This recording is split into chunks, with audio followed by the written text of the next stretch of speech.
मां तोखे पराई जंग में कुॾण जी इजाज़त हरगिज़ कोन ॾींदसि। या कहनी तुझो सिर वञाई रही फिर त चवंदी आहे त मां तुंहिंजे पूरे वजूद में समायल आहियां। हिन बेले में ठाहींदुसि। हिनखे जीअण जो को हक़ न आहे। तू मुंहिंजे साह पसार में शामिल आहे। ऐं वापसि मां पंहिंजे घर वञा। छोकिरी त छा पर तोखे कख खण बि कोन ॾींदुसि। तोसां ज़रूर इंसाफ़ कंदो।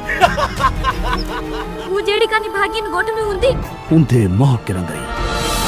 अस्सलाम वालेकुम दोस्तों, इंतज़ार जूं घड़ियूं ख़त्म छो जो सिंध टीवी ते हिकु धमाकेदार ड्रामो अची रहियो आहे जंहिंजा 4 टीज़र अची चुका आहिनि ऐं हिन ड्रामे जी रिकॉर्डिंग बाक़ाइदा जारी आहे ऐं हिन ड्रामे खे कुझु ॾींहंनि अंदरि रिलीज़ कयो वेंदो सिंध टीवी यूट्यूब चैनल ते, छो जो हिन ड्रामे जा कुझु क़िस्त रिकॉर्ड थी चुका आहिनि ऐं वरी कुझु क़िस्त रिकॉर्ड न आहिनि थियल।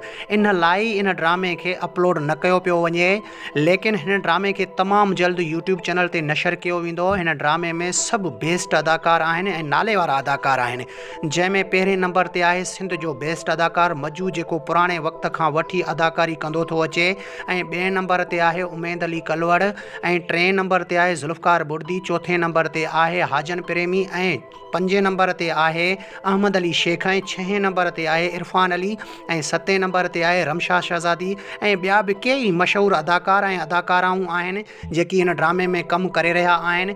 तमामु जल्द हिन ड्रामे खे सिंध टीवी जे यूट्यूब चैनल ते नशर कयो वेंदो ऐं काफ़ी दोस्तनि खे हिन ड्रामे जो बेसब्री सां इंतज़ारु आहे। कमेंट करे पंहिंजे क़ीमती राय खां असांखे ज़रूरु आगाह कंदा ऐं असांजे चैनल खे सब्सक्राइब करे घंटी जे बटन ते क्लिक करे ऐं नोटिफिकेशन ऑल करे छॾींदा। मिलंदासीं कंहिं नई वीडियो में, तेसिताईं अल्लाह हाफ़िज़।